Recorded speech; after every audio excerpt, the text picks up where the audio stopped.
नमस्ते, मेरा नाम अमित कुमार है और कविता कोश की पहल को आगे बढ़ाते हुए मैं आप लोगों के समक्ष एक ऐसी रचना को लेकर हाजिर हुआ हूँ जो मेरे हृदय के बेहद करीब भी है।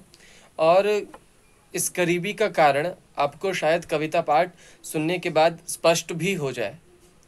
यह धर्मवीर भारती की कनुप्रिया में आम्रबौर का गीत नाम से रचित है।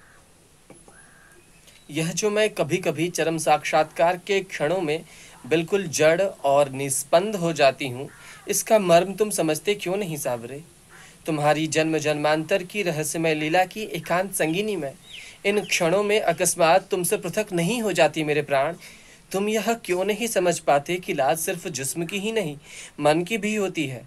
एक मधुर भय, एक अनजाना संशय, एक आग्रह भरा गोपन, एक निर्व्याख्या वेदना उदासी जो मुझे बार बार चरम सुख के क्षणों में भी अभिभूत कर लेती हैं। भय, संशय, गोपन, उदासी ये सभी ढीठ चंचल सरचढ़ी सहेलियों की तरह मुझे घेर लेती हैं और मैं कितना चाहकर भी तुम्हारे पास ठीक उसी समय नहीं पहुंच पाती जब तुम आम्र मंजरियों के नीचे अपनी बांसुरी में मेरा नाम भरकर मुझे बुलाते हो। उस दिन तुम उस बौर लदे आम की झुकी डालियों से टिके कितनी देर मुझे वंशी से टेरते रहे। ढलते सूरज की उदास कांपती किरणें तुम्हारे माथे के मोर पंखों से बेबस विदा मांगने लगी। मैं नहीं आई। गाय कुछ क्षण तुम्हें अपनी भोली आंखों से मुंह उठाई देखती रही और फिर धीरे धीरे नंदगांव की पगडंडी पर बिना तुम्हारे अपने आप मुड़ गई। मैं नहीं आई। यमुना के तट पर मछुओं ने अपनी नावें बांधी और कंधों पर पतवारे रख चले गए। मैं नहीं आई। तुमने वंशी होठों से हटा ली थी और उदास मौन तुम उस आम्र वृक्ष की जड़ों से टिककर बैठ गए थे और बैठे रहे बैठे रहे बैठे रहे। मैं नहीं आई, नहीं आई, नहीं आई। तुम अंत में उठे। एक झुकी डाल पर खिला एक बौर तुमने तोड़ा और धीरे धीरे चल दिए। अनमने तुम्हारे पांव पगडंडी पर चल रहे थे, पर जानते हो तुम्हारे अनजान में ही तुम्हारी अंगुलियां क्या कर रही थीं? वे उस आम्र मंजरी को चूर चूर कर श्यामल वन घासों में बिछी उस मांग सी उजली पगडंडी पर बिखेर रही थी। यह तुमने क्या किया प्रिय? क्या अपने अनजान में ही उस आम के बौर से मेरी कुंवारी उजली पवित्र मांग भर रहे थे सावरे? पर मुझे देखो कि मैं भी उस समय भी तो माथा नीचे कर इस अलौकिक सुहाग से प्रदीप्त होकर माथे पर पल्ला डालकर झुककर तुम्हारी चरण धूलि लेकर तुम्हें प्रणाम करने नहीं आई, नहीं आई, नहीं आई।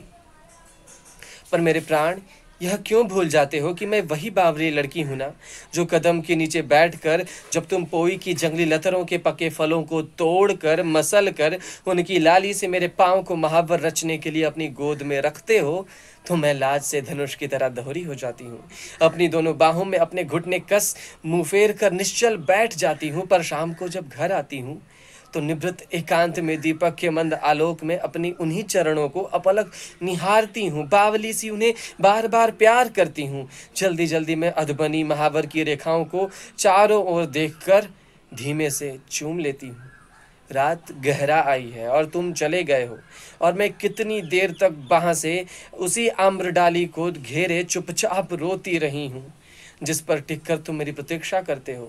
और मैं लौट रही हूँ हताश और निष्फल, और ये आम के बौर के कण कण मेरे पाँव में बुरी तरह साल रहे हैं।